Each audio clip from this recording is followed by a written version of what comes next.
السلام علیکم ورحمۃ وبرکاتہ. مائی نیم از فرحانہ زاہدی معظم. آج ہم پھر ایک بڑی انٹرسٹنگ اور دل کو چھونے والے اور ہم سب کے قریب ایک ٹاپک پہ بات کریں گے. نحمدہ ونصلی علی رسولہ الکریم. اما بعد، اب عید آنے والی ہے اور انشاءاللہ تعالی عید پر ہم سب کی اپنے رشتہ داروں سے ملاقاتیں ہوں گی. کچھ رشتہ دار وہ جو ملتے رہتے ہیں پورا سال، کچھ وہ جو کبھی کبھی ملتے ہیں، کچھ وہ ہیں جنہیں آپ اپنے گھر بلاتے ہیں لیکن وہ آپ کو کبھی بھی نہیں بلاتے ہیں. کچھ رشتہ دار ایسے ہیں جن سے آپ نے اور میں نے آہستہ آہستہ ملنا چھوڑ دیا ہے. اب ہم کم ملتے ہیں کیونکہ ہماری زندگیاں بہت مصروف ہو گئی ہیں. کیا اسلامی اعتبار سے اس کا کوئی مقصد ہے؟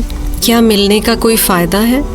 کیونکہ قرآن پاک میں سورۃ النساء کی آیت نمبر 1 میں اللہ سبحانہ وتعالیٰ فرماتے ہیں وَاتَّقُوا اللَّهَ الَّذِي تَسَاءَلُونَ بِهِ وَالْأَرْحَامَ. اس اللہ سے ڈرو جس کا واسطہ دے کر تم ایک دوسرے سے اپنے حق مانگتے ہو اور رشتے اور قرابت کے تعلقات کو بگاڑنے سے پرہیز کرو. تو یعنی اللہ تعالیٰ سے ڈرو، رشتوں کو جوڑے رکھو. ہمیں یہ بات یہاں پر بتائی جا رہی ہے.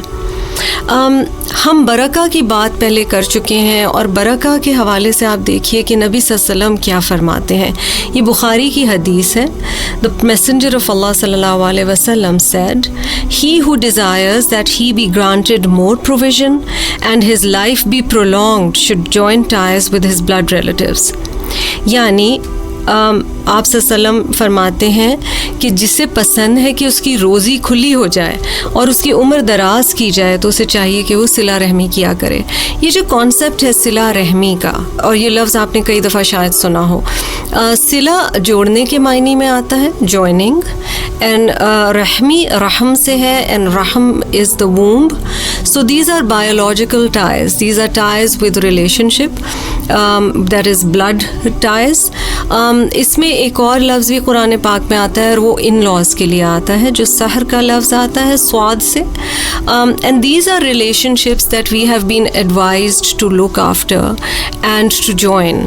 اب یہاں نبی صلی اللہ علیہ وسلم بینیفٹس بتا رہے ہیں کہ اللہ تعالیٰ راضی ہوتے ہیں جب آپ رشتہ داروں سے اچھے ریلیشن شپس بنا کر رکھتے ہیں.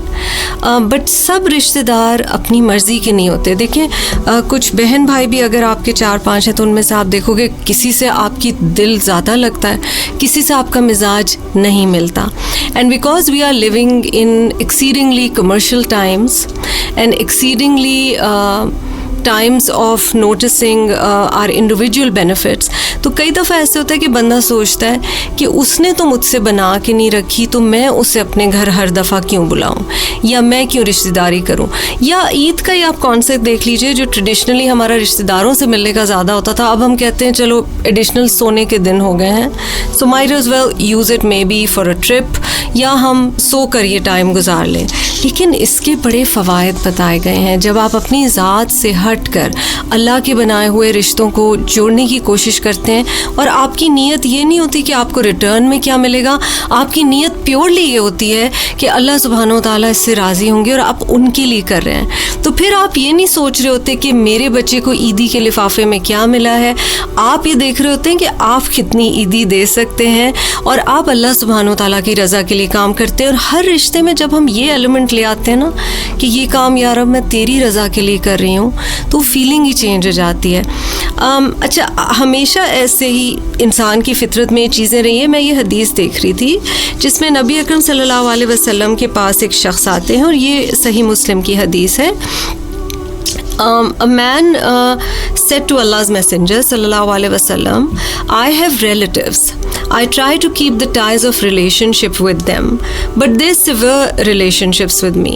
I treat them kindly, but they treat me badly. I'm gentle with them, but they are rough to me. یعنی وہ میرے ساتھ اچھا سلوک نہیں کرے اور میں اچھا سلوک کیے چلا جا رہا ہوں. آپ صلی اللہ علیہ وسلم کا جواب دیکھیے. He صلی اللہ علیہ وسلم replied, if you are as you say, it is as if you are feeding them hot ashes, and you will be with a supporter against them from Allah as long as you continue to do so. یعنی اللہ سبحانہ وتعالیٰ کی طرف سے تمہارے لیے خاص مدد ہوگی اور وہ اپنے لیے ہی نقصان کر رہے ہیں. اسی طرح ایک اور حدیث میں آتا ہے, اور یہ بخاری کی حدیث ہے, نبی کریم صلی اللہ علیہ وسلم نے فرمایا کہ کسی کام کا بدلہ دینا صلہ رحمی نہیں ہے, بلکہ صلہ رحمی کرنے والا وہ ہے کہ جب اس کے ساتھ قطع رحمی کی جا رہی ہو تب بھی وہ صلہ رحمی کرے.